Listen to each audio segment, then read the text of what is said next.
Imaginez un monde sans multinationales, sans ces entreprises qui opèrent dans des dizaines de pays, sans ces marques que vous retrouvez à New York, Paris ou Tokyo. Pourtant, il y a 400 ans, ce concept n'existait tout simplement pas. Jusqu'à ce qu'un groupe de marchands néerlandais invente quelque chose qui allait changer le commerce mondial pour toujours. Nous sommes en 1602, aux Provinces-Unies, ce qui correspond aujourd'hui aux Pays-Bas. Le commerce des épices avec l'Asie est extrêmement lucratif, mais aussi incroyablement risqué. Les navires mettent des mois à atteindre les Indes orientales, 1 sur 3 n'arrive jamais à destination, et les capitaux nécessaires sont colossaux. Plusieurs compagnies commerciales se font concurrence, ce qui fait monter les prix d'achat en Asie et baisse les prix de vente en Europe. Un homme visionnaire, Johan van Oldenbarnevelt, propose alors une solution radicale: fusionner toutes ces compagnies rivales en une seule entité. Mais pas n'importe quelle entité. Il crée la première société par action de l'histoire ouverte au public. La Compagnie néerlandaise des Indes orientales, la VOC.NNRNCE, qui rend cette innovation si révolutionnaire, c'est qu'elle résolvait 3 problèmes fondamentaux du business. Premièrement, le problème du capital. En émettant des actions accessibles non seulement aux riches marchands mais aussi aux citoyens ordinaires, ils ont levé des fonds colossaux.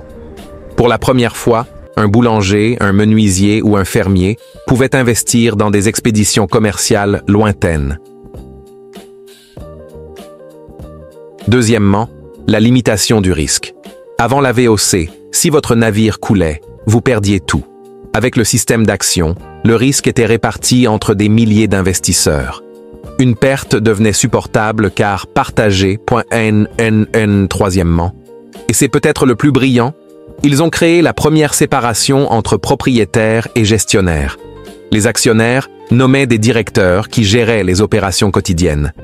Ça vous rappelle quelque chose? C'est le modèle de toute entreprise moderne aujourd'hui.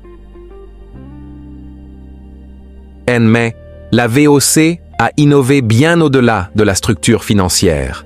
Elle a développé ce qu'on pourrait appeler le premier logo corporate reconnaissable au monde. Elle a standardisé ses processus, créé des systèmes de comptabilité avancés et même émis sa propre monnaie dans certains territoires.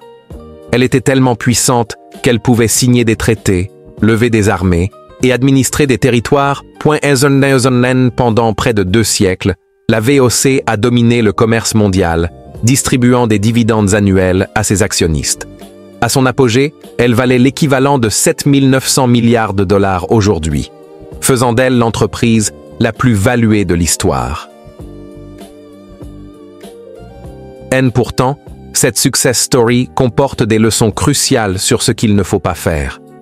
La VOC a finalement fait faillite en 1799. Pourquoi? La corruption s'est installée, la gestion est devenue inefficace, la concurrence anglaise s'est renforcée, et surtout, l'entreprise n'a pas su s'adapter aux changements politiques et économiques. Qui est fascinant, c'est que les principes fondamentaux inventés par la VOC sont exactement les mêmes que ceux utilisés par toutes les entreprises modernes qui réussissent. La capacité à lever des capitaux, à répartir les risques, à professionnaliser la gestion et à opérer à l'échelle mondiale. Là, prochaine fois que vous verrez le logo d'une multinationale, souvenez-vous de ces marchands néerlandais du XVIIe siècle.